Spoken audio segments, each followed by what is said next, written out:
Good evening. Welcome to another week of Sports Week. We've got a massive show ahead tonight. Plenty of special guests joining us online and in the studio.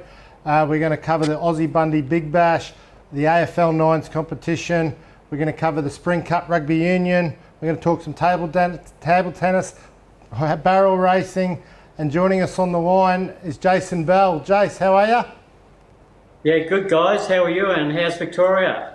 It's good. And this Victoria is good too. Yeah. Beautiful. I was going to say cold, but Yeah. That too. But as alongside me as usual, Matt Fleming. Welcome, Matt. Cheers, mate. Had a good week?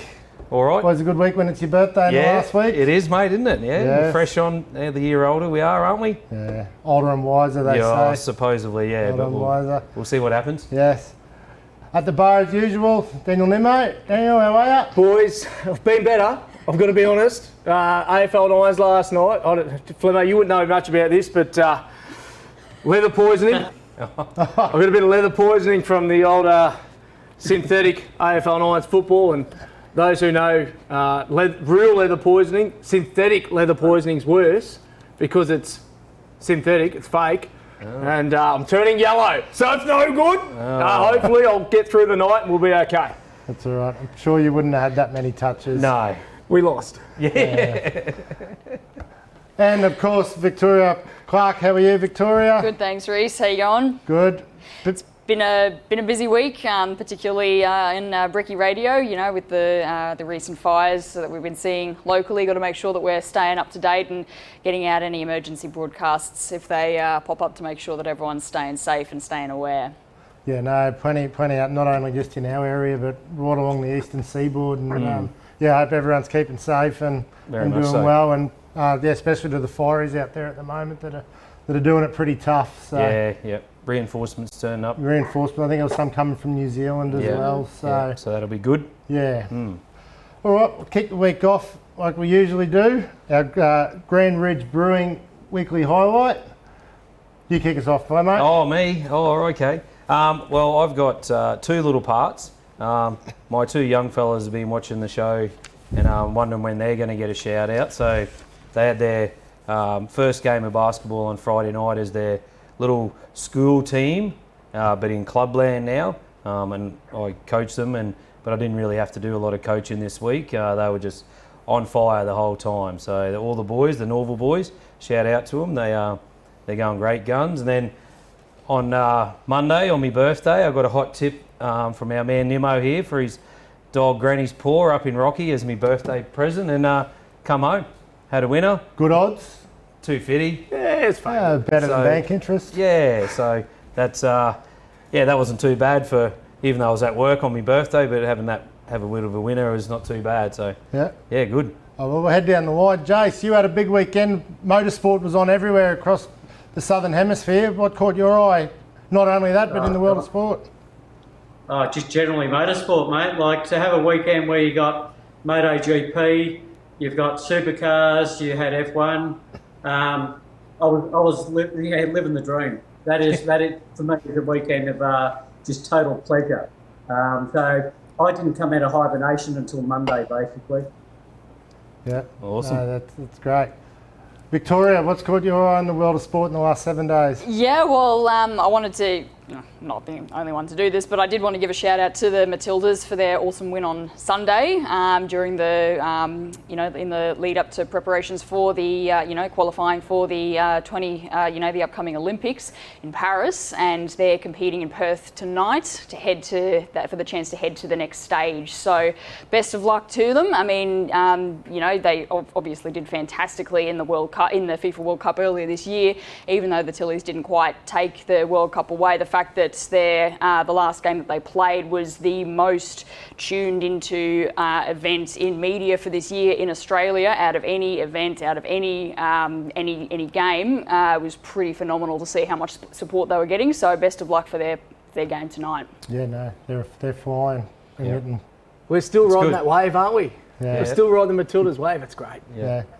Nemo, what's caught your eye?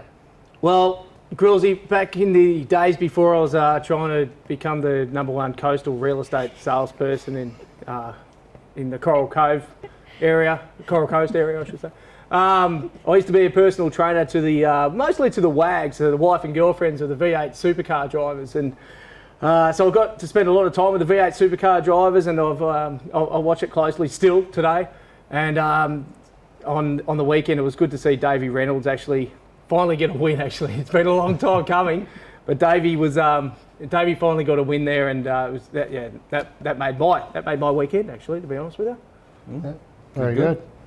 Well, mine for the weekend or week was the Cox Plate Saturday afternoon. Holy! I think it was sort of probably it's gone down as one of the greatest Cox Plates Greatest ever. 2 minutes, yeah, greatest 2 minutes. Like the Cox Plate's already arguably one of the greatest races going, but that finish between Alligator Blood on the inside and Mr. Brightside and Mr. Brightside Romantic Warrior, and wasn't it? Romantic Yeah. Warrior, Oh, fantastic finish, and there's a lot of good racing coming up this oh, and the week, run of the don't race. Let's not forget about Gold Trip. Like I mentioned him last week, I thought he might have won the Cox Plate, but coming down a shorter distance. But holy, like last year's Melbourne Cup winner, get on him now for the Melbourne Cup Tuesday. If you haven't got a dollar on Gold Trip, you may as well not be watching the TV. I tipped you due ass, and it ran a good fourth. It's going the right way too. That was all us.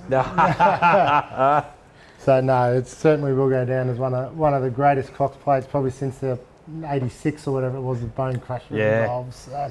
Who was the jockey that rode Bone Crusher, Flimmo? Gary Stewart, I think his name was, wasn't it? Yeah, that's right. Yeah. That's good from you. Yeah, Dr. Google come good. We were only little tackers back then, mate. Oh yeah, I wasn't born. Yeah. I know Grillsy was just. Anyway, we better talk a bit of motorsport with Jason. We'll kick off with the Gold Coast event for the V8 supercars. Nimmo just touched on it there. Davey Reynolds getting the win, but big weekend in the Gold Coast. Yeah, I think the Gold Coast is always a bit of a special street race up there. Always brings on beautiful weather. I mean, it's about as close to the beaches as you can get to racing a vehicle. And we had two Fords in the top three, which is a bit of a change from what it's been all year. It seems to be the Chevy Camaros all year that have been up there. But going back to, it was great to see Davey Reynolds. Anybody who's followed supercars, Davey's a bit of a legend. Last time he got close to a win was a Bathurst event, and basically he was leading the race at Bathurst. This is going back years ago now, and he dehydrated himself to the point of almost passing out. So he's obviously worked on his fitness. He's got the car up to speed, and mate, just good to see the cars being even, and he only just grabbed it on the last couple of laps. So you had Brody up there in the Coke Chevy. He was leading, and David, with all his grit and all his aggression and all his determination, brought it home in the end. They made a bit of a tweak to those cars, didn't they, on the weekend? A little bit of aerodynamic change or something? Yeah, that certainly is. That's what they've done. They've had to do it basically because all year you've just had the Chevys up there sort of blitzing the field really, and it really hasn't been any racing. And we all know there's you've got all these Ford teams out there, and the drivers definitely haven't forgotten how to drive. They all know how to drive cars. They're all elite athletes. They're all just on it. So from a spectator's point of view, really, really good to see the Fords up there. And, Cam Waters, he come home in third. So that's another Ford again. And these are guys that are normally up at the pointy end of the field anyway. So the sport needed balancing out. They've balanced it out. I'm sure you'll get the Chevy Camaro guys now just whinge and complain that the Fords are quicker. Looking from the outside in, I believe it's pretty even at the moment, and I believe it was an excellent week in the racing. Yep. Do they have probably the crowd they were expecting there at the Gold Coast? Obviously, back in the old Indy supercar days, there'd be people hanging off balconies 37 stories up and things like that. But do they still get those sort of numbers? Obviously, not probably to that extravagant, but. No, you're right there. Not quite the IndyCar numbers, but certainly huge crowds. I mean, all the street race events, even Townsville, Townsville's not a big city, but they tend to pull massive crowds. Bathurst is another one. Adelaide, I think that's coming up in a week or a few weeks' time, a couple of weeks' time. That's the same. I'm pretty sure that pulls the biggest crowd out of all the street races. So people just seem to flock to the street races for a couple of reasons. It's pretty exciting. You don't have a lot of runoff areas. You've got a lot of walls, and I think being in the city, and especially in a place like the Gold Coast, where you can usually walk down the road or drive down the road there along the beach, and to have cars coming down there, in excess of over 200 kilometres an hour is a pretty thrilling thing for people to be able to go down and watch. Most of the people, I wouldn't say most of the people, but you would have a fair amount of local people there that are, not walking too far from where they live, heading down there and heading to the event. I know a lot of the drivers, they're actually based in the Gold Coast. They'd be wrapped, no early mornings for them, straight out of bed and off to the track. It's just a fantastic event, and I hope we end up with the Gold Coast forever. I just think it's an awesome place to have a race, and the people, the weather, everything is just absolutely spot on down there. It was a pretty wild experience. I went to the lights, obviously growing up on the Gold Coast, and I'll tell you what, those balconies were full of women pulling their shirts up and flashing their things, and they put a stop to it. Probably about 7 or 8 years ago, they put a stop to it, and I applied for the job to be the guy that went around and fined everyone. But, I didn't get it. I wonder why. Was that a Craigslist ad or? Well, I actually just put my resume into whoever was accepting. Tommy Tate didn't take your resume. Tommy Tate actually encouraged it, I think. So as you just mentioned there's one round to go in Adelaide in a couple of weeks' time. Things will wrap up then for the season. So be another successful supercars season. Yeah, the supercars is pretty amazing. Like all the motorsport that comes to Australia, apart from the F1, all the motorsport that comes to Australia, supercars certainly put on a show, and that's not only the on-track entertainment with the crazy drivers and obviously T-shirts flying up in the air, but it's the off-track entertainment too. You get a whole bunch of people together. It's certainly not like a boxing match. You get a whole bunch of people together, and people are just happy. People are excited, and it's pretty hard to beat the roar of a V8 slide through a city street. And if you haven't heard those V8 supercars before, mate, they are loud, And so it's going to obviously it'll wrap up at the end of the year, and next year I think they've got an extra round of Bathurst, and that'll be on the start of the year. So you'll have Bathurst on when the season restarts, and you'll have Bathurst on at the end of the year. And I think for any motorsport fan, having 2 V8 supercar rounds at Bathurst, I think it's pretty exciting. But I think they've lost Newcastle, and that's why the extra Bathurst round is come on. Yep, there you go. Okay. Right, changing tact, MotoGP from the weekend. The Aussie Jack Miller probably had a pretty disappointing weekend, qualifying 15th and only finished in 16th position. Yeah, it's a funny one with Jack because Jack was a Ducati rider last year, and he's moved across to KTM, the factory KTM team this year. And when Jack arrived at the team, it was great to have a local guy from Townsville arrive at a factory KTM team. But when he arrived, his teammate wasn't quite as quick as him, and I think Jack brought the setup skills required to set the bike up and to make it quick for a while. His teammate had to sort of staying with him, but qualifying 15th, finishing 16th, and his teammate finishing 3rd. Not a great weekend for Jack. Yep. And the Joel Kelso was the quickest in practice, but only managed to finish 12th. He'd be another rider that'd be pretty disappointed come Sunday afternoon. Yeah, the Moto 3 class it's a very tough class. You've got probably the top 15 riders within 0.3, 0.4 of a second of each other, and just for Joel to do so well in qualifying, he's obviously flip-through someone during qualifying that sped him right up, and he's got himself onto, being the quickest in qualifying. But I don't think that's the result he was looking for. The good news that's come out of that though is a couple of weeks ago, prior to Phillip Island, Joel did not have a ride for next year, and he's just signed after the Phillip Island event, or during the Phillip Island event, for another season in Moto 3. So that means we keep the 2 Aussies there, and I think there might be another one coming into Moto 3, so there might be 3 Aussies there next year. And yeah, that's fantastic, you know. The good thing about Thailand over the weekend was the weekend before they had Phillip Island, you could have raced boats around the track, and then you get to Thailand and it's hot, and you know, the Martinator, George Martin, he's coming second in the championship at the moment, and that's MotoGP I'm talking, and he's come through 13 points behind the championship leader at the moment. There's 3 races left in MotoGP, and it's going to be a cracker. I don't think anybody can pick who's going to win the championship. Personally, I hope the Martinator wins.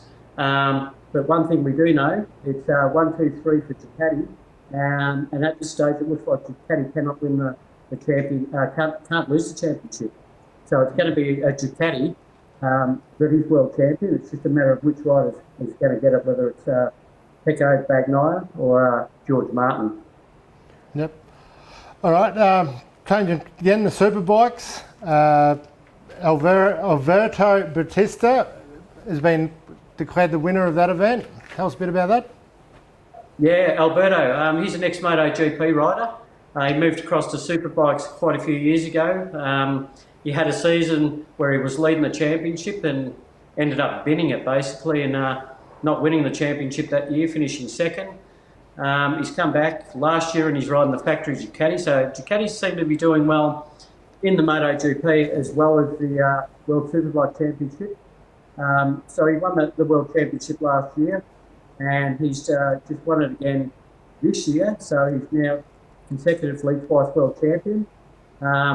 Yeah, and they've tried everything to slow him down as well. They're putting extra, you know, they're making the other Yamahas and the other bikes a bit more competitive to try and keep, you know, so they can try and keep with Alberto. But I'm not sure why they do that, because he's the only Ducati that's really miles in front. So I would put a lot of that down to his riding, and we certainly can't wait to see him at the Grand Ridge Brewery round for the first round of the World Superbikes at Phillip Island next year. Yeah, I was going to just quickly ask you about that. Round 1, February next year, is the Grand Ridge Brewery event at Phillip Island. So yeah, I'm sure you guys at not only at Grand Ridge but the motorsport fraternity be looking forward to that one. Yeah, no, definitely. As we've discussed before, Phillip Island's a circuit. So it's just, the riders just absolutely love it. We might have a young Australian next year in the 300 class, and that's Barris Fleming. I haven't got full confirmation on that yet, but I do believe he may be very, very close to a World Super, 300 ride in the World Superbike class, and let's hope he gets it, because if he does, I mean, he's only a young fella, he's only 14 or 15, and to be racing against the world's best people at that age, that'd be good. It'd be great to see another Aussie coming through. That's where it all started for Jack Miller when he was about 15, 16 years old. 15 He had his first race at the GP, and now look where he is. What were you doing? What motorbike were you riding at 15? I wasn't. Oh, You weren't even riding one on Pee-wee 50, I Pee-wee think. 50? Pee-wee 50 out the back of the bush, yeah, at home, yeah. Yeah. I think that was about it for me. Yeah. Oh, well. Oh, we've just had my man in our ear from out the back. He said to ask you about Pee-wee 50s. Jason, is there a story here? Pee-wee 50s. Yeah, Pee-wee 50s. I actually ended up years and years ago involved with the Go-Kart Centre. An ex-Australian Superbike champion, Graham Muir, owned that centre, and at that time he converted some Pee-wee 50s into little miniature road racing bikes. And I hadn't ridden anything else, but I was working for Graham at the time. And I just started following Graham around for a lot of years, and these particular Pee-wee 50s, they handled like the little Moto 3 bike basically, and I ended up going from them onto a production bike and onto a 250 Grand Prix bike. So I certainly know what a Pee-wee 50 is about. I love it. No, very good. All right, well, we might leave it there, mate. Thanks Actually, again. Belly, before you go, just, you know, the Melbourne Cup's on this weekend, on Tuesday. First Tuesday in November, obviously. I need something to multi-goal trip up with. Have you got anything in the motorsport world that I can throw into a little multi for this weekend? oh God, what do you want to ride? Do you want to ride a Ducati, BMW, or a Yamaha? What do you know, or a push bike or a scooter? Mate, that's a different sort of horsepower that I'm used to at the Melbourne Cup. I'd be jumping on any bike you can get, mate. I'd be riding it down there, but pretty hard to go past a nice tourer, that's for sure. Okay, lock that in. Grillsy, did you get that? I did. Yeah. All right. I don't know what to talk about. Well, thanks again, Jason. We'll talk soon and look forward to catching up. Excellent. You guys have a great week. Thanks, Jason. Cheers. Okay, we're going to head to a commercial break. After the break, we've got plenty more sport from around the region to cover. We'll be right back.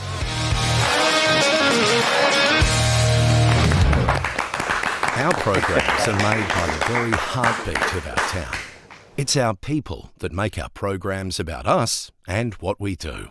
From an early morning Anzac Day service to local sport, lively conversation about the game, to local music and the food we grow. Our people watch our locally made programs starring us and what we do. Your business can reach our audience in several very cost-effective ways. To find out how, send us an email or call for a no-obligation chat. See Taggle Vans, your family-owned caravanning experts, for the popular New Age caravan range. Walkinshaw designed and engineered for superior strength and reliability. Start your adventures today with a New Age caravan from Dale and the team at Tackle Vans to Calvin Street, Bundaberg.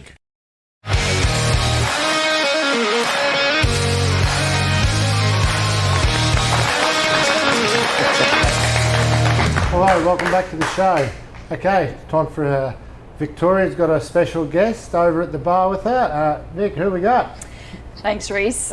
We are joined tonight by Mel, who is president of the National Barrel Horse Association. Thanks for joining us on the show today, Mel. No problem at all, thank you. So, barrel horse racing. I'm sure a lot of our viewers haven't heard of that before. Can you tell us a little bit about what it actually is? Yeah, sure. So barrel racing originated as the ladies' event at rodeo. So essentially all of the cowboys had something to do and the girls were getting bored, so they decided to start fast horses and a cloverleaf pattern, and that's where barrel horse racing originated. And so what's the difference between barrel horse racing and a rodeo? Yeah, so what we do now, that has developed to divisional barrel horse racing, so that means that we have time splits and it opens it up to everyone. It's not just the fastest horse, it means that everyone can have a go. It's not just the ladies, it's men, it's kids, it's young boys, everyone has a go. Excellent. And so what would be, is it still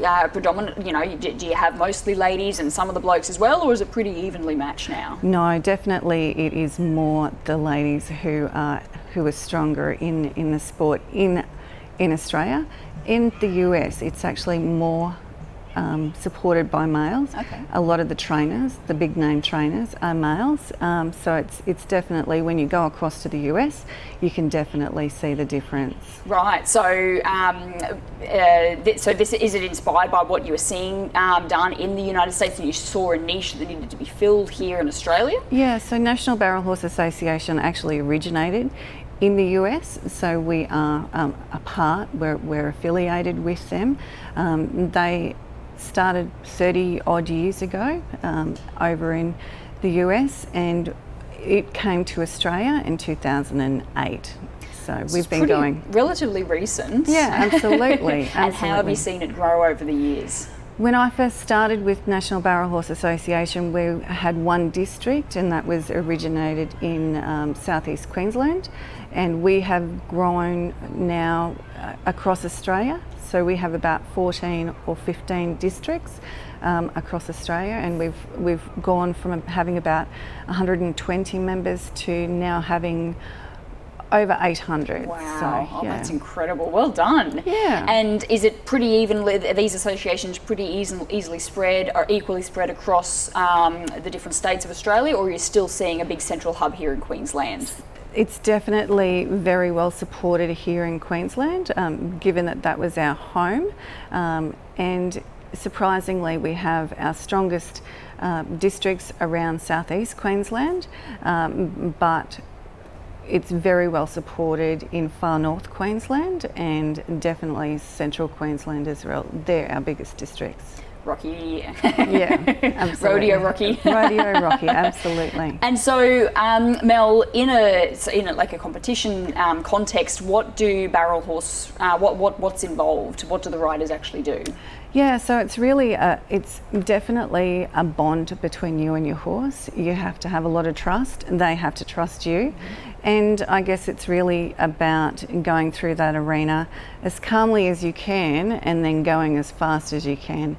We have a saying that if you're not scared going to the first drum, then get out of the sport, because you've really got to be going hard. Right, yeah, no, absolutely. And, you know, rodeos aren't exactly famous for subtlety. So. No, that's right. And that's generally barrel races to a T. We're generally as subtle as a gun. And so how long have you been riding?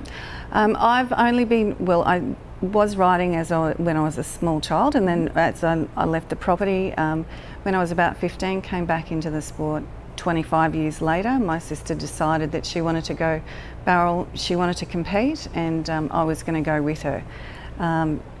So I got a horse, and I started as a green rider again, and that was over 10 years now. So my sister and I have both been lucky enough to represent Australia as qualifiers for the US, and as has my son. So very proud of our achievements. Runs in the family. Yeah, absolutely. Wonderful. And in fact, my family has been lucky enough that it's not just been my sister, my son.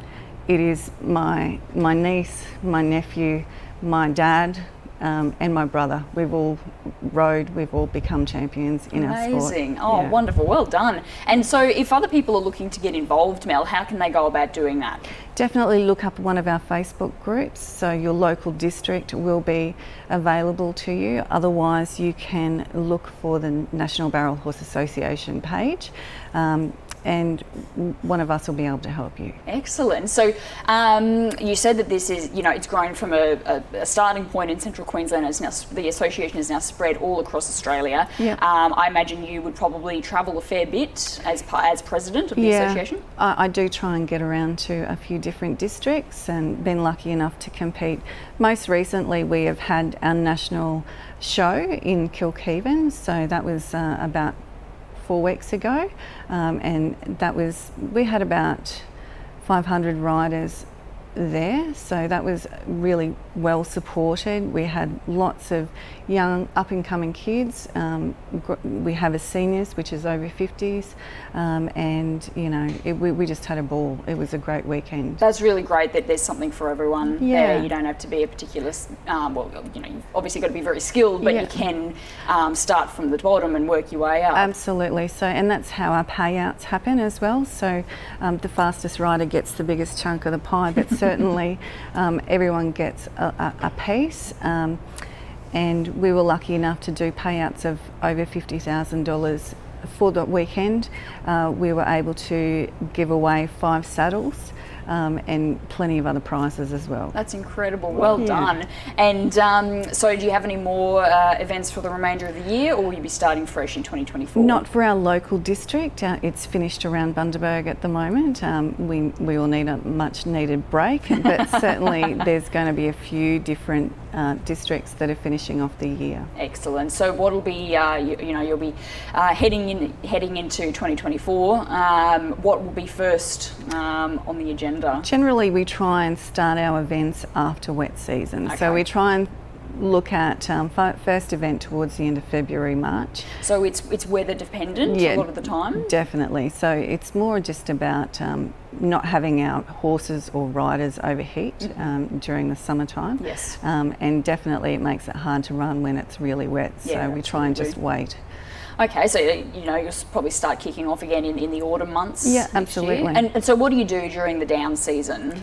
Generally horses just are horses. Yeah. We just let them go. We might try and do some other horse events, and that might be, you know, simple things like just going for a casual trail ride, or we might go and do some cattle events, or you know, any other pony club type events or active riders, just to keep busy. Absolutely. So do you work together with other groups and other associations, and you know, do you work with farmers and any of those other groups? Yeah, definitely more with our active riders, and try and get in and get some of them to come across and be mad barrel racers, but we love to try and support other events as well, just to really show our presence, but also learn more about horse related activities in the area. Yeah, absolutely. And so, you know, you need to understand everything there is to know about horses, and everything to do with their care and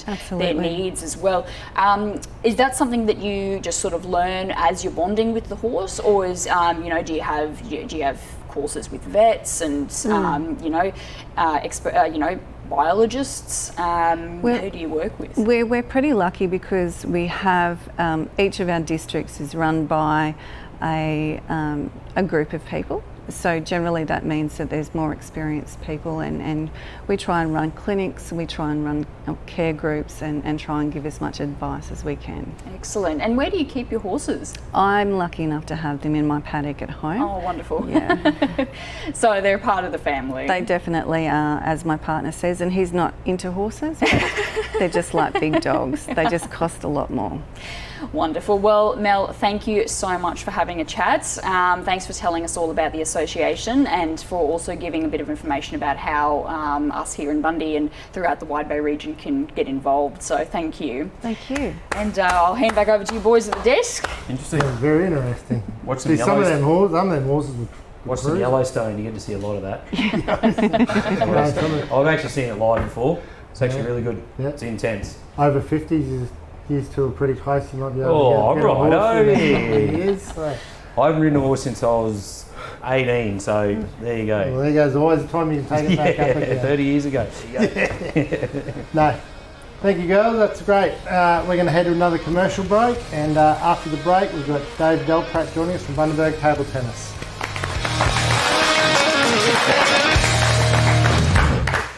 Who can you call upon when interest rates are rising, or if your fixed rate is ending? The refinanciers from Aussie. We'll make your home loan work harder. Let's talk. At Rose Consulting and Financial Services, they offer fast, tailored finance solutions for a range of equipment, from business vehicles to farming machinery. Find Rose Consulting and Financial Services on Facebook and LinkedIn. RCFS, making finance simple again.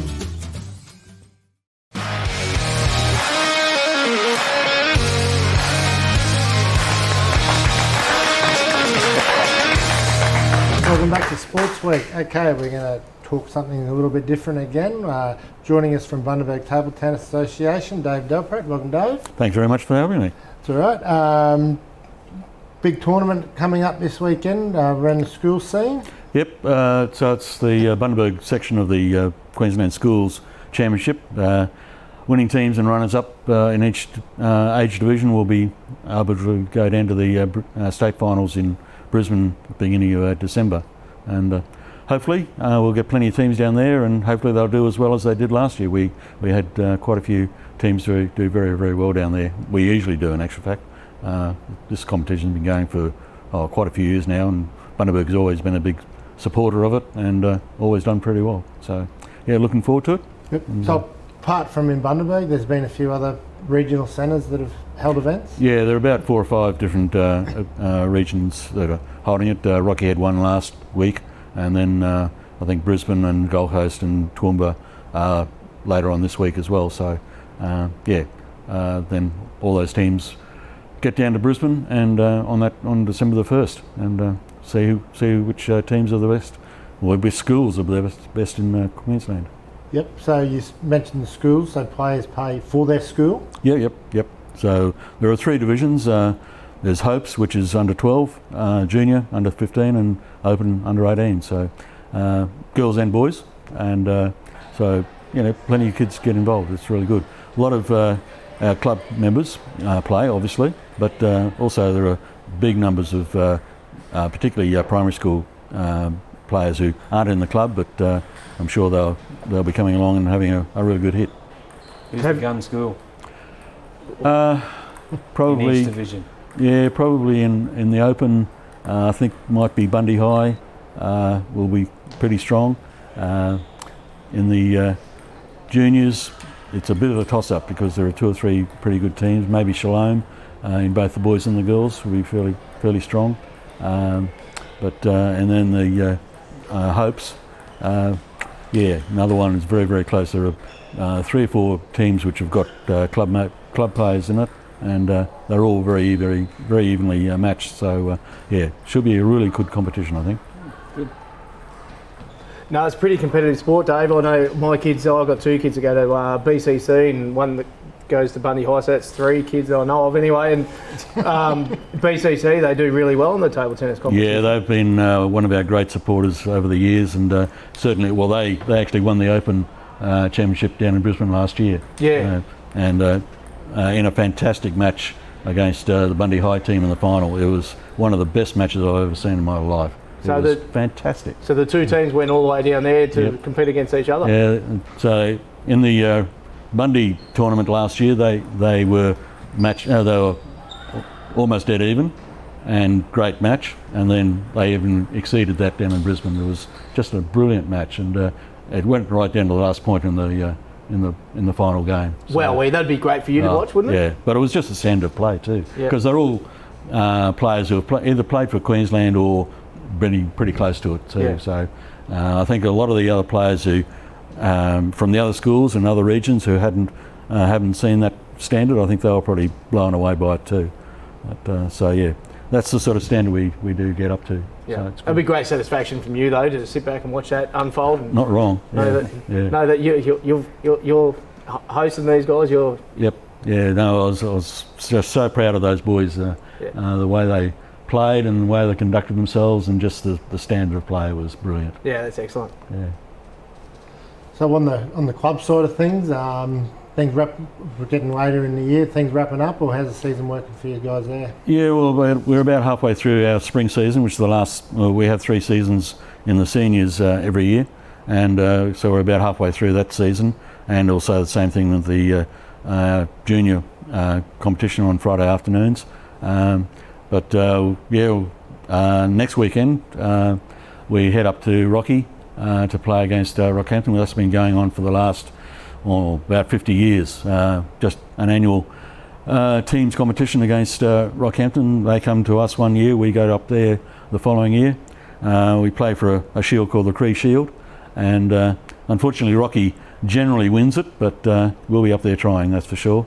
But then later on in the month, we've actually got a Hopes training camp probably coming up on the 24th and 25th and 26th of November, and that is the first stage of a program that's actually run by the International Table Tennis Federation, and that goes right through to from local to state to national, international, and then worldwide.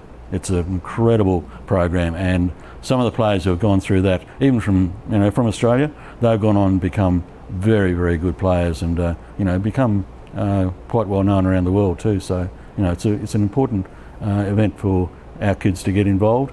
I'm not saying that they'll go particularly far, but it's still a great event for them to be involved in, and the coaching side of it too, because there's always a coaching program. Then that leads into a competition at each level, and it's great to go and see. I've been involved with various ones at international level too, and they were brilliant. It's a popular sport, Dave, isn't it? I mean, I had a 27-leg multi on Sportsbet the other week, and I just thought, well, hello, table tennis. It was the next upcoming sport, and they were playing. I don't know, it must have been a world championship at the time, and geez, I got on all the favourites, and I think pretty much everyone won. So, is it when you go into a game, do the favourites generally win, or is it competitive? Certainly at the top level, you'd probably say that the ones in the top 10 are probably going to be more likely to win. Yeah. But you always get the upsets. Well, I lost one leg. Yeah, and it's not a big thing in table tennis, I think. I mean, I've never bet on it.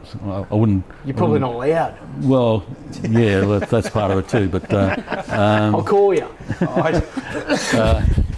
It's as far as the popularity of the sport goes, I mean, it's in the top 3 or 4 most played sports in the world. Is that right? And there are more international federations in table tennis than I think any other sport. It's that big. There's the fact of the day, Matthew. Yeah. Oh, Forrest Gump was won plenty of titles in his movie with a bullet in his butt. So, hey, anyone can have a crack. Yep. That is the one good thing about table tennis. Anyone can play it. Yeah, that's right. Yeah. And we covered it a couple of weeks ago. We covered the disabled guys that are playing, and that's pretty big as well. So, yeah, don't have to. Yeah. It's a sport for anybody. Yeah, that's the great thing. We go from juniors who are, well, we've got one player who's only 6 years old at present time and he's playing, and we've got players who up in their late 80s. So, and going from social players who haven't played very much to up to ones who play at national level. So it's. This is probably asking for Nemo, but if he turns up, is there a bar? No comment. Oh. Well, I might have taken a couple of us out there. Who makes a good table tennis player? Though, if you're a golfer, you make a good tennis player, and vice versa. Generally, most of the time, like, is there a transition from a sport to table tennis that you look at these guys and you go, wow, or you try and poach them from different sports because they've got that hand-eye coordination? Oh, we've poached a couple of tennis players, yeah, but in actual fact, it's quite amazing. A lot of our players tend to be very good mathematicians and very good soccer players. It's quite amazing. So many of our top juniors over the years have had those two attributes. Why do you think that is? Soccer I can understand because they're both finesse type sports, not brute strength. And with the maths, supposedly there's that spatial knowledge aspect to it. And of course, in table tennis, the spatial knowledge is very, very important. So, that takes us out of it. Yeah, that takes us definitely out of maths and soccer. Not bad maths. We might have to have a table tennis championship in here. Maybe get a couple of your players. Yeah, you got enough room. Yeah. So. I know Geary was pretty good. Rowdy Gear, yeah, he was good. We used to go and play after cricket on a Saturday afternoon at his place, and he was a gun. Yeah, he couldn't beat him. Oh, there you go. Rowdy. All right, that's about all the time we got time for. Okay, thanks very much for coming in, and I hope the weekend goes well. Yep. And best of luck against Rockhampton. I'm sure you'll bring that shield back home this time. Fingers crossed. Stop them bragging about it all the time. Yeah. Yes. Thanks very much, Dave. Okay, we're going to head to another quick commercial break. After the break, we're going to cover all the other sport around the region. We'll be right back.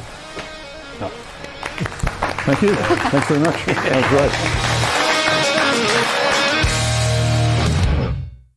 Rum City Foods stocks everything. Paul's Milk, frozen products, packaged foods, dairy, bakery, drinks, chemicals, and all the hospitality packaging you need. Find them at rumcityfoods.com.au or at their massive new premises on Commercial Street, Bundaberg. Your local Better are your appliance specialists with everything from fridges and laundry to TV, small appliances and much more. Plus, take advantage of our free delivery service within 20 k's of your local Better store. Go local. That's better.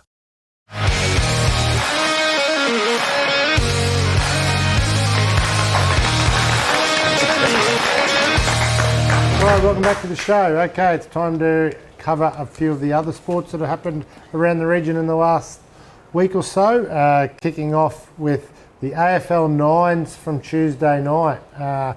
Nimo, as our AFL Nines ground reporter, and synthetic and leather poisoning guru. I'll tell you, what happened on the night? I'll tell you, it's no good, this leather poisoning. It's actually pretty good grip. But so last night the Bridgestone Jewellers, they were top of the ladder. They're last year's undefeated champions. I umpired this game. It was the game after our game, which was a great game, mind you. But they beat the top dogs, the Blue Dog concreting top dogs. There we go, we've got the scores up there. So Bridgestone Jewellers beat the top dogs, and they won easily too, convincingly. So they are the team to beat. Braden Krebs was in here last week saying that the top dogs were probably going to be the top dogs. The top dogs were left whining last night. They were no competition for the Jewellers.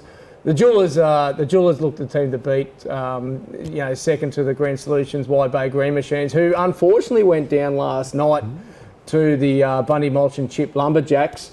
But, you know, lots of surprises last night. It was Halloween. There was black magic in the air. There's all sorts of things going on. So we take each of these victories and losses with a grain of salt. And Was the leather poisoning from just picking the ball up behind the goals?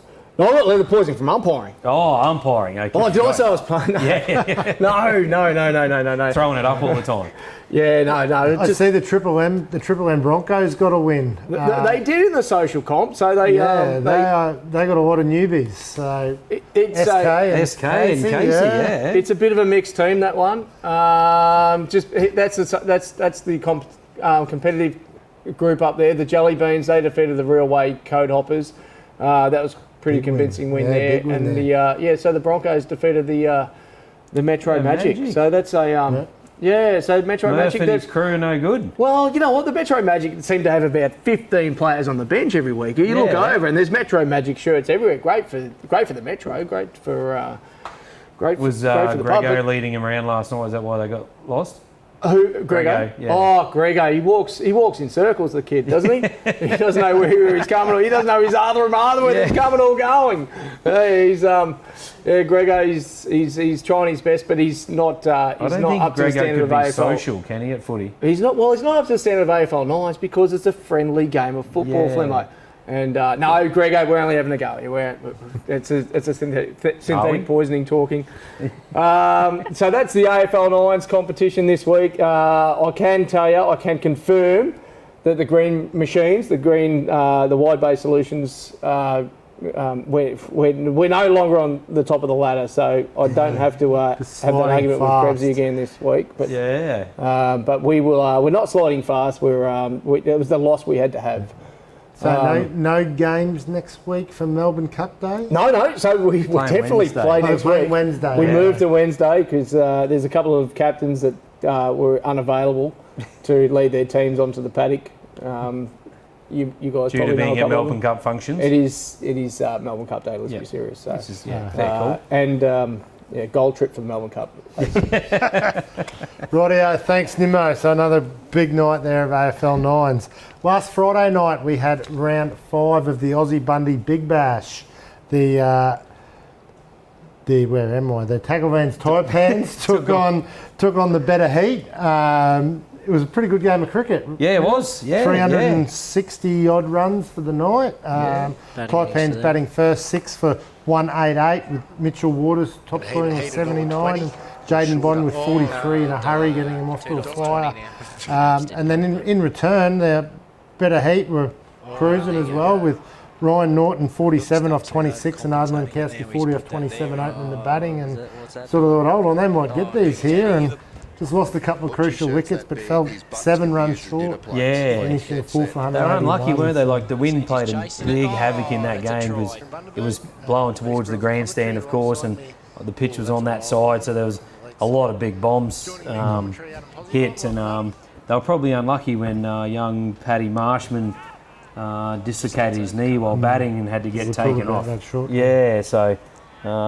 But yeah, good game of cricket. Yeah, and Ollie Horn chipped in with 60 off 37 as well. He's starting to find his groove, eh? He just sits out there and just bats and gets the run. I think there was a drop catch early, I think, off Jaden Bond, which might have hurt him.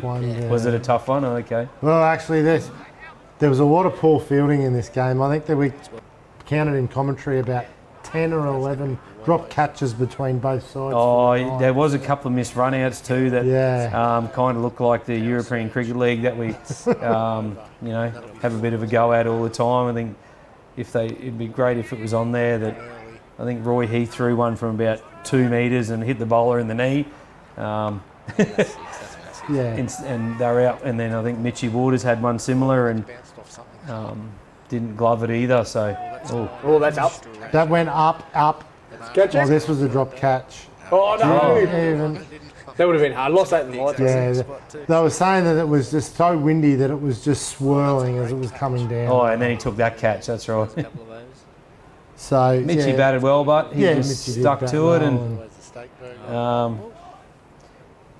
Nordo putting in the big ones. Oh, get down, Nordo. Oh, would have seen the end of that.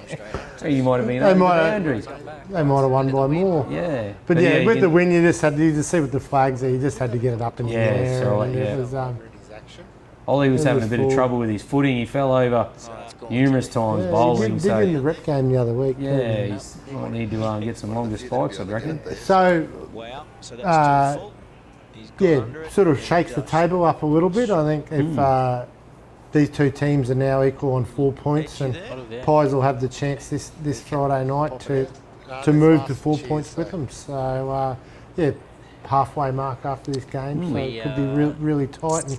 And we see just the injury here to Pat Marshman. I've spoken to Pat in the last couple of days, and they think it's a patella tendon or something like that. So may need surgery. So he may be out for a little bit of a period. So sad to see a young bloke who just made his way into the good child team. And, definitely. We're starting to bowl pretty well. Get struck down. Yeah, no, it's no good. So shout out to him, and but he was out there on Saturday supporting his local boys, so which was good. Yep. Seemed pretty upbeat at that stage, so hopefully, things go right. He's got a lot of years in front of him, hasn't he? Not like us. And we had another injury. There was a weekend for injuries. We run out of ice packs. Chris Dusk gone down just with a little innocuous one here. He just went the ankle. So he battled on and got through on Saturday, but he's going to miss this week. So it's the old age catching up to Duff, I think. Quite unhappy with himself there, but for falling over it blew up as well. So And didn't Lukey Solano, the keeper, do an injury as well? I know that was a week before he did that. That's right, but he was still labouring a little bit, and we had a few on Saturday injuries, and which we can talk about as well. I think that ball was about 47 kilometres. Slowest ball he's bowled ever.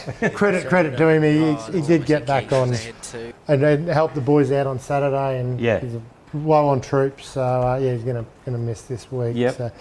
All right, after the game, we caught up with pretty happy Toby Lamond from Tackle Van Taipans. Okay, Toby. Firstly, a pretty good game of cricket, 360 runs on the board. Obviously on the on the right side of the result, but good to get home. Yeah, very good to get home, and it's good to have a big scoring game to get the crowd back and involved in cricket in Bundaberg. So it's great to have a good high scoring game, and obviously good to get the win as well for the Taipans. Yeah, Mitch Waters top scoring was 70 odd. Was a little bit, I think, disappointed after last week. Come out with a point to prove, but with 188 on the board, did you think, obviously did have enough, but did you think that would have been enough? Oh, definitely. We thought we put on a very good total, and but we knew they had big hitters to come, and they fired from ball one. So Ryan Norton and Arden, they fired from ball one. So it was good to get them out in the middle, and it was good. As you said, with Arden and Ryan at the top of the order there, they were about 1 for 100 of 10 overs, and I think there was a few nerves starting to set in, but I think once you got Arden out, the tide really turned. Oh yeah, definitely. When we got Arden out, the tide definitely turned, and we got back to our favour. But then obviously Ollie came out and he batted very well, and it was always going backwards and forth. So we didn't really know who was in the driving seat. It changed every single over. So, but it's good to get out with the win. Yeah. T10, we've got next week off, and then there's a full round off. Week after that, T10 back. You missed the first T10, but how do you think that'll go? Oh, it's good. It's a new concept, and the cricketers in Bundy, they're getting used to it as well, and I think everyone likes a bit of a hit as well. So it's good, quick, and I love it. Yeah. Just on a personal note, you've been out, missed probably the first 4 or 5 or 6 weeks of the season with an injury. Good to be back playing a bit of cricket. You had first game at Tabs last week and played last Saturday, but how's things holding up? Oh yeah, it's awesome. I'm not a good watcher of cricket, so it's good to be back out there playing with everyone, and I just love being out there on the field. Well done, mate, and enjoy the rest of the season. Thank you. Yeah, Toby Lamond there from Taipans. Good young kid. Yeah, very had good. a few injuries, but said they're a bit of injury at the start of the season, and good to see him back playing a bit of cricket and back on the field. So, all the better for the comp with him playing. Yep. On the flip side, on the losing side, we caught up with better heat, Matthew Posibon.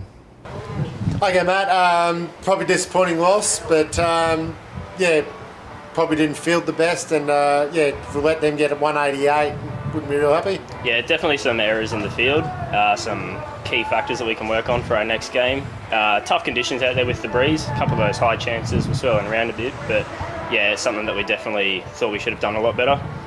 Should have been a lot cleaner and definitely should have restricted them to less than that total. Yeah, but you were sort of cruising at 2 for 100 or 1 for 100 and losing Arden probably at a pivotal moment. You're probably disappointed not to get home from 1 for 100. Yeah, we were definitely confident that we could chase it with our batting lineup, and we had some really good momentum, like you said. Also changed a little bit when Paddy Marshman went off. Just having Keegan go out there fresh, where Ollie and Paddy were going along nicely. They'd rebuilt a bit of momentum after Arden had got out, and kind of just swung the game back in the Taipan's favour. Ollie wrestled it back for a little bit, but ultimately just a little bit short in the end. Just on Paddy, any word on how he is?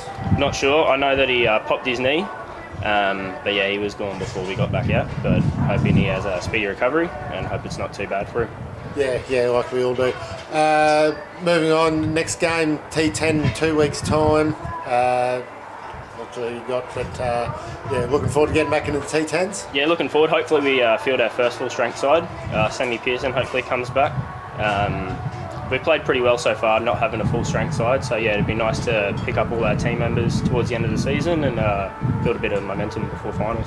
Yeah, just the last one, that loss tonight puts you at 2-2, same with the Taipans, and if Pies can get the win next week, they'll be 2-2 as well, so it's sort of really tightening up the top, and probably need to win 2 or 3 to get into the final. Yeah, I believe we've got, we played the Pies in the T10, we've got to play the Pies in a T20. We've got the Vikings in a T10 and the Taipans in a T10 as well. So going to be 3 tough games, but at least need to win 2 of them to sort of push towards finals. Yeah, and probably who think would have been one of your best tonight. Ollie Horn probably batted pretty well. Ollie Horn batted well, bit unlucky bowling, a couple of streaky edges and stuff run away, but he always puts his full heart into the game for us and gave it a very hard crack tonight. Yeah, Matt Posibon there in heat, and as I said, they're a couple of losses now, but they'll be there at the pointy end. They got too good of a squad, I think. Yeah, they're deep. Hopefully they should be able to cover, for these guys. And like you said, I don't think they've had their best side on the park yet. No, I don't think so. They've always missed somebody, so they get their best side. Like, who gets married? Sambo? Getting married in cricket season, eh? I don't think Sam had much. No, I don't think he did either. Yeah. And then Saturday, we only had the one Division 1 game. Across the Waves took on Eastern Suburbs, and it was a win to East, 7 for 242. Keegan Lankowski winding back the clock, 95. Yeah, hit a couple of big bombs too, which I can't remember Keegan really hitting too many big bombs. He hit a couple, one couple of times. Yeah, but, righto. River Felsted with 46. Another young gun, Sam Stutsbury, 3 for 35 was the best for Waves. And Waves down a few troops with broken fingers and busted ankles and busted knees. And, 3 major injuries. Bowled out for 181 with the man we just heard from, Matthew Posibon, 57. His probably highest score in first. I reckon that might nearly division. be his first 50 in first division, I would think. Yeah. Brodie Coates, another young fella, 48, and Arden Lankowski was the pick of the bowlers with 4 for 29. So, that just shakes that Division 1 table up a bit. Yeah, too. it does, doesn't it? And as we know, that was the second part of the round, so they come back again now this week and play each other again, just in a game, because of the split round due to the weddings and so forth. So be interesting to see how especially the Waves boys come back from that, because East, I think, will be, we've been talking about the last few weeks, haven't we, that they're about here, and they needed just to get over the line, didn't they? And then now, young River Felsted, he might not be getting the big scores as an opener, but he's laying a good platform for them guys. To a good start. If he hangs around for 15 overs, 20 overs, even if he's only getting 50, but the other guys and Arden's batting well. And if he's batting, he's probably opening with Arden, and he can just do his job, and Arden can score at the other end. That's right, and it's laying a platform, and probably what's sort of maybe hurting the other clubs. No one's really there like Lukey normally, Solano does for the brothers. He can just hang around. Probably does it for Waves, but he's probably been a bit short of a run, and he admits that himself. So, and especially with a couple of injuries down, Shawnee Stutch, Yeah. Maybe. Chris Duff's missing this week. Chris Duff, Mitchie, and Dozzie's backing up, as we know, with his broken fingernail. But broken fingernail. I didn't say fingernail. Yeah, fingernail. Yes, exactly. So we'll have a bit of a quick chat on the upcoming and that weekend. And the junior rep had their second round. Bundaberg travelled down to Maryborough to play Fraser Coast, and 2 comprehensive wins in the 12s and 14s again. So those guys are 2-0 and flying. Yeah, so going really good, eh? Really strong group of juniors coming through the Bundaberg region. So that probably nearly guaranteed local grand they final. Play six. Oh, do they? Games, Okay, righto. Sorry, yeah. Yeah. So well done to those guys. Yeah. Okay, moving on to rugby union. We saw round 3, I think, of the Spring Cup. Bundaberg West Barbarians defeated Turtles Brothers 51-7, so a bit of a one-way street there. The Waves Falcons still undefeated. The Waves guys have been pretty at the foot of the ladder for the last few years, yeah, to put they it have. nicely. They've built a pretty good squad and got a lot of guys around training. And they beat Gladstone 33-13. And the Eastern Suburbs Pythons defeated the Fraser Coast Mariners 36-24. Well done to those guys. And we caught up with Victor Nill from the Pythons after their win. Well, the first half we had the wind going against us, and they really sort of capitalised on that and just kept the ball right down in front of our try line. And we did really well in defending, a couple of times holding them up over the ball line, but they were just relentless and just punishing that kick right down into our half using the wind against us. So I think that they ended up getting on top of us in the scrums a bit, and otherwise they were just really good in their broken play. If it was really unstructured, they were just able to really capitalise on that, be popping the ball, getting it to support, and they just managed to get around us a couple of times on the outside by doing that.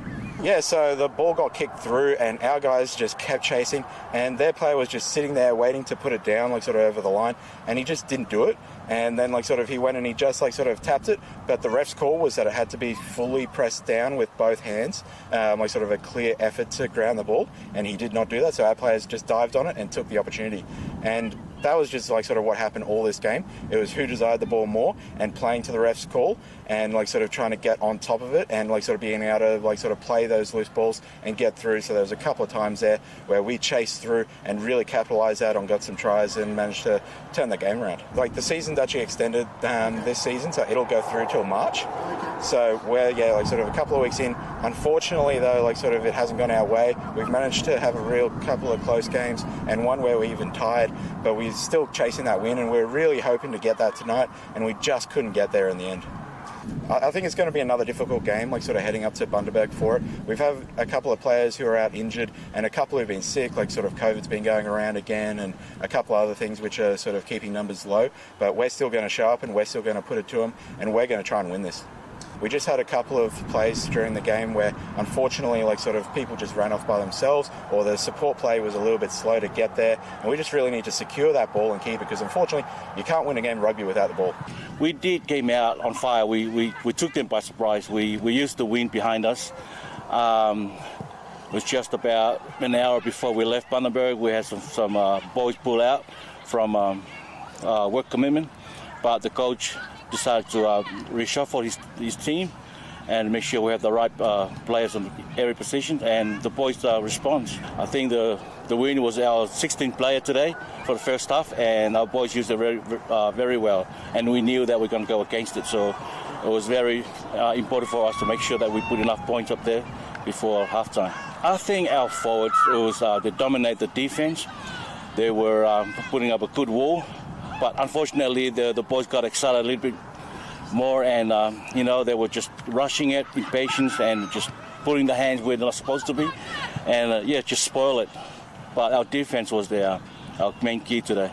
We came here to win. We knew, we were confident. Our training was spot on during the week, knowing that we won the comp last year, so we came here to win. The boys were high spirit. It's just that we gave too many penalties, and they're going to cop it on training. Congratulate Mariners for a good display and a good crowd today. So we'll hope to see them back in Bundy. Yeah, a little bit of a wrap there from the Spring Cup, and Must have been pretty windy down Harvey Bay. I think it's always windy at Harvey Bay. Especially at that field. We know about that, don't we? Yeah, definitely. So, no, round 4 of the Spring Cup coming up this weekend. So, all right, Victoria, it's competition time. It is, Rhys. So the big competition hosted thanks to Sports Week and Heavenly Holiday Homes and Greenwich Brewery is still open. There are still plenty of places left. Prize is a $5,000 voucher to spend at any of the luxury holiday homes located in Queensland and Victoria. You get your choice of location, and if you want to find out where these beautiful homes are located, you just need to enter the contest. The details are on the website. Just go to the competition page, enter your details. It's completely free, and that's all you need to do to be in the draw. So a huge voucher to go towards a luxury holiday home, all thanks to Heavenly Homes. But that's not all.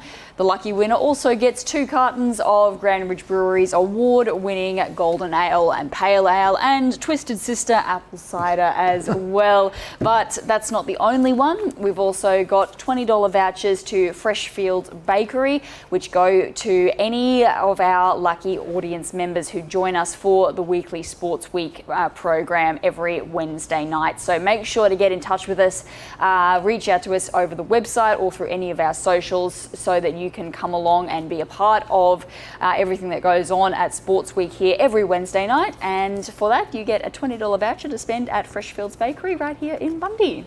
Great competition, the holiday, but the Golden Ale. Oh yeah, no, that should be enough incentive as it is. It's not bad. Get around it. It's all right. I'll get around it. Get around it. Get around it.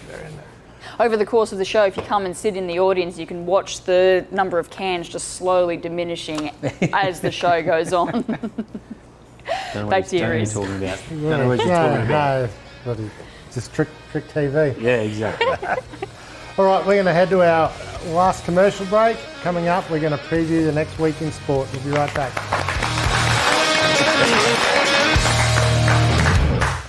Our programs are made by the very heartbeat of our town. It's our people that make our programs about us and what we do. From an early morning Anzac Day service to local sport, lively conversation about the game, to local music and the food we grow. Our people watch our locally made programs starring us and what we do. Your business can reach our audience in several very cost-effective ways. To find out how, send us an email or call for a no-obligation chat. See Tagglevan's, your family-owned caravanning experts for the popular New Age caravan range. Walkinshaw designed and engineered for superior strength and reliability. Start your adventures today with a New Age caravan from Dale and the team at Tagglevan's to Calvin Street, Bundaberg.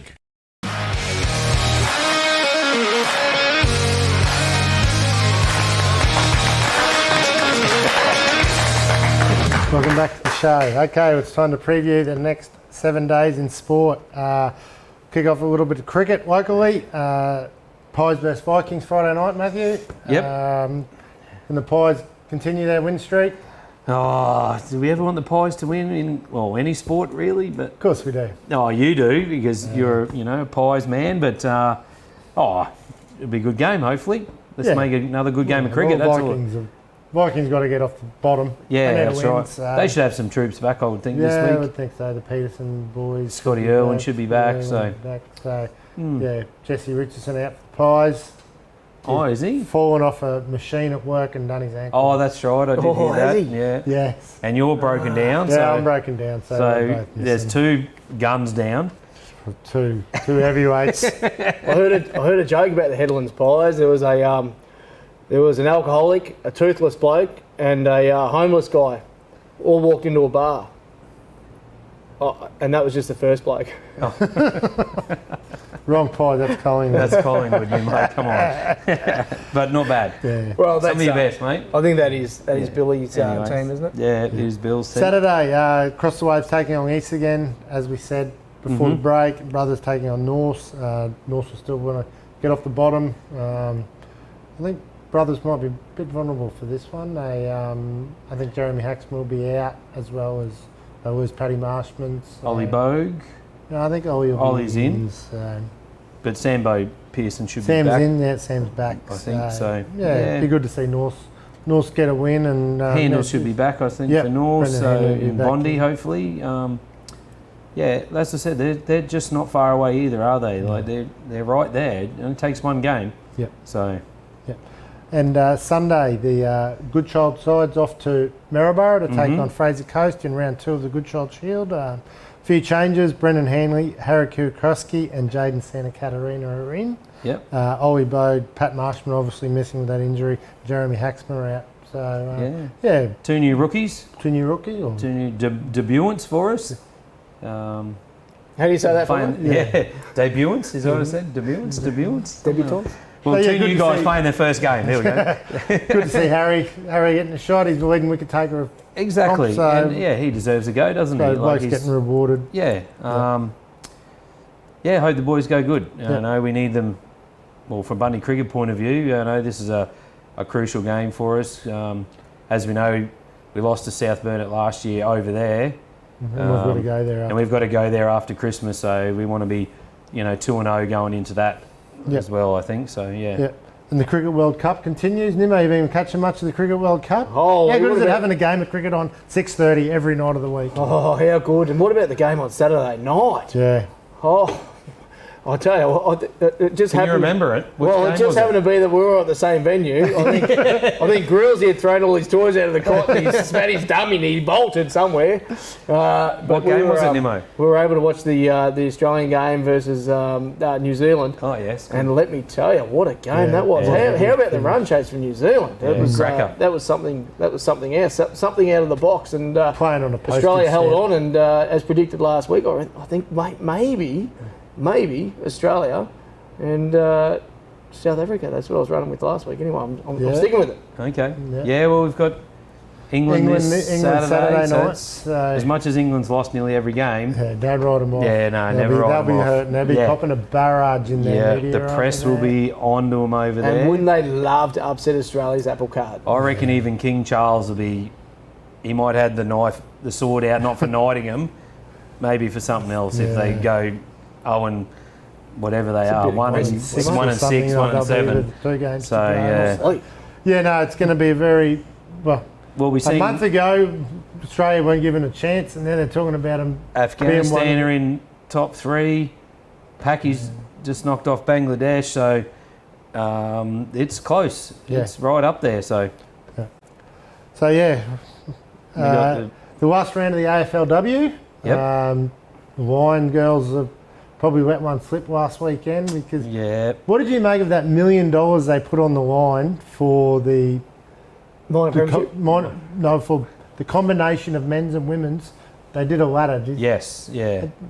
And I think Melbourne have got the chocolates because the Lions girls slipped. It could have come down to their game this weekend. The girls lost on the weekend. So it's a massive slip.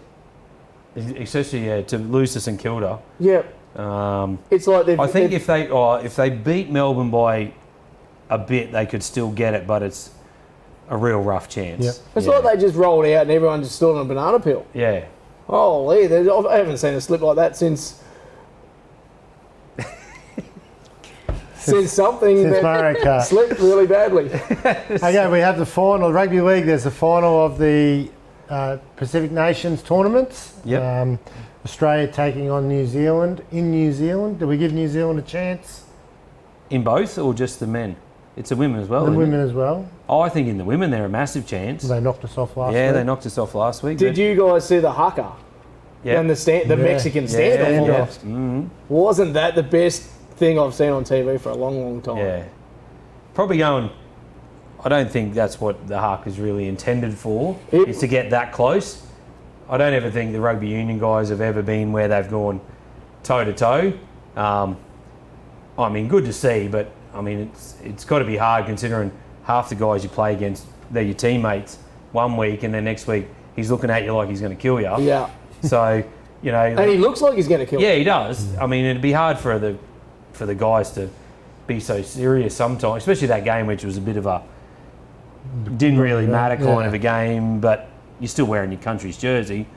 So this week will be a bit more intense, I reckon. I don't know about you, Flemmo, but after that haka, if I was an Australian fella, I would have probably just turned around and ran. and then after the standoff, I'm like, well, if I was a Kiwi, I probably would have turned around and ran. I think if you're the Wallabies, you run because they're not even getting to the haka anymore. So, no, I reckon. I think we're probably too good in the men and I reckon the women will be close. I reckon the Aussie girls will be hurting, so they'll lift a little bit and. But yeah, it'll be a tough game. Yeah, especially over there. PNG take on Fiji in the bowl final. Okay. The Waybutt boys are in action again. Yeah. Okay. They got their pants pulled down last week, so they'll be out for revenge. Yeah. Watched a bit of that Sunday afternoon, and they got a hammering. Yeah, righto. Good stuff. Bring it on. And then Tuesday, the grand final of horse racing. Nimmo's favourite day. Who was it again, Nimmo? Well, if anyone wants to buy a property on Tuesday, I'm not selling. Goldman, isn't it? Gold Trip. Yeah, Gold Trip. It won it last year. Australian Bloodstock. So you think it can go back to back? It's travelling brilliantly. Like I've been on Sulk. Look, honestly, if Sulking got up, I'd be cheering because that's where all my futures money's been lying for the last 6 months. But Sulking's really struggling to get out of the barriers at the moment. But it's a 3,200 metre run, so let me give you 2 tips. Gold Trip wins, Sulking, Quinellas, and if you're a punter, and I know a couple of you guys are, get on the exotics because all the money's in the pools. Just back the exotics, trifectas, Quinellas, first fours. Don't even worry about trying to pick the winner. Gold Trip wins. Don't even try and pick the winner. Just get on the exotics if you want a bit of money back or if you want to enjoy your Tuesday afternoon, which I will be. Jeez, what a day. Favourite day of the year. And remember, gamble responsibly. Yes. You win some, you lose more. Yes, it. Yes. All right, well, that's about all we've got time for. Yeah. Vic, thank you. Thank you, Rhys. Big Melbourne Cup Day planned. The stations will probably be covering it on the day and, in the lead up as well, both 4BU and the guys in hits as well, and the day after as well. So, stay tuned in to 1332 4BU because they'll be covering. Sure you'll get out to the track. No, well, I don't know. You sure you'll get out there? Duty calls, man. So the races, I think Melbourne time about 2:20. You finish at 12, I reckon. Work purposes, you'll have to go out there. Yeah. I reckon you could do it. One way or another, the stations will be covering it. Control. A couple of vox pops. Yeah. And keep Nimmo under control while you're out there, because. Yeah, you'll see me out there. If Gold Trip wins, he could be running around the track himself. Or Sulcombe. Or Sulcombe, yes. Little trifecta at Quinella. Thanks very much for your work tonight. Thank you, Nimmo. Grillsy, pleasure. Matthew, thanks again. Cheers, mate. Get that suit jacket next week. Yes. Now you're a permanent fixture. Yeah, I'll start scrubbing myself up a little bit more. Okay, that's all we got time for here on Sports Week. Get out and support your team, and bye for now.